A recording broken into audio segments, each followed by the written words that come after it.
Hi, hello! Olha, esse vídeo vai ser muito interessante.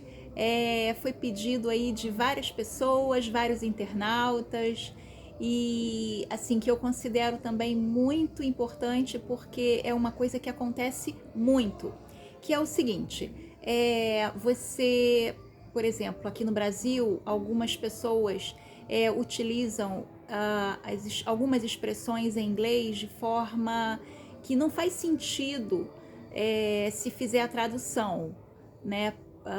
Por exemplo, a pessoa usa uma expressão aqui e ao pé da letra, né, se for traduzir literalmente, não faz muito sentido ou nenhum sentido na língua inglesa, né? Quer dizer, o sentido é outro, diferente do que a pessoa utilizou aqui. Isso acontece muito, então eu vou dar aqui alguns exemplos dessas situações. Tem expressões, tem palavras, palavras que se parecem, mas assim os significados são diferentes. Então acompanhe esse vídeo e já deixa o seu like, compartilha e vamos acompanhar aí que eu vou fazer aqui um vídeo bem legal assim para explicar essas situações muito comuns aqui no Brasil com relação à língua inglesa, ok? Bom, então, como eu falei, assim, esses erros são muito comuns aqui entre os brasileiros com relação à língua inglesa, porque as pessoas tentam fazer a tradução ao pé da letra e aí perde o sentido, né? Em alguma língua, ela parece alguma coisa na sua língua, mas em outra língua é outra coisa, então causa muita confusão isso, né? Então, olha só, eu vou pegar aqui um exemplo, por exemplo, a palavra, a expressão make beautiful. Make beautiful significa alguma coisa em inglês, ok? Mas se eu for fazer isso, dizer vamos fazer bonito, na verdade, essa expressão não usa dessa forma em inglês, então não faz sentido, entendeu? Isso aí já é um exemplo de uma expressão.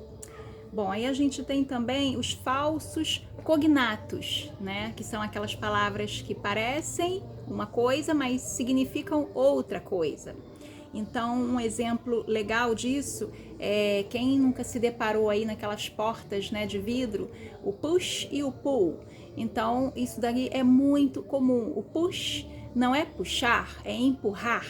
E o pull é o contrário. Então, isso daí também é super, super comum, porque as pessoas também acabam errando aí, se equivocando com esses termos, ok? Então, não esquece. Push e pull. Então, o push não é puxar, é empurrar. E o pull, se o push é empurrar, o pull é puxar, ok? Então, fica aí a dica. Outra questão aí que acontece também e é muito comum é o uso do nothing ao invés do anything, tá? Então, no português, a gente costuma negar duas vezes. Por exemplo, eu posso dizer eu não sei de nada, né? Mas em inglês, eu não posso falar, eu não devo falar I don't know nothing. Eu ao invés disso, eu utilizo I don't know anything. I don't know anything. Então, também é uma coisa muito comum aí para que acontece, né, e que as pessoas precisam evitar, porque fica muito feio, né, gente, falar de forma equivocada. Outra questão também é quando as pessoas confundem palavras com grafias similares. Por exemplo, a palavra desert e dessert. Desert, deserto. Dessert, sobremesa. Então elas se parecem na grafia e as pessoas acabam cometendo aí também equívocos graves, né, nessa situação. Só para lembrar, desert, sobremesa, dessert, deserto, ok? Vamos ver aqui o que a gente pode encontrar mais.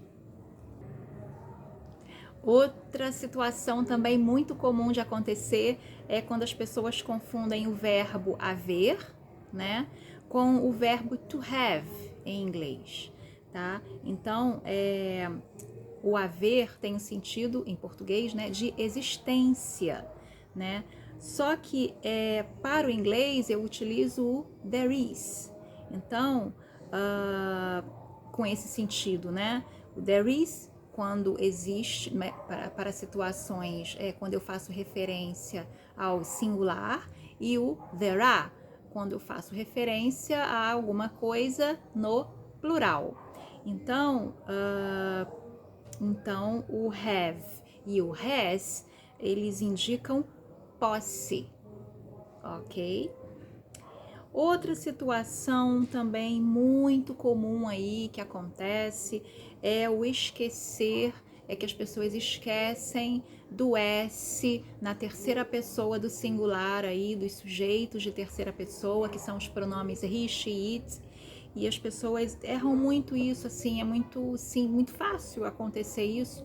A gente observa que é a colocação do S, quer dizer, as pessoas, na verdade, esquecem de colocar o finalzinho aí do S nos verbos, por exemplo, quando tem nos sujeitos de terceira pessoa. She works e não she work.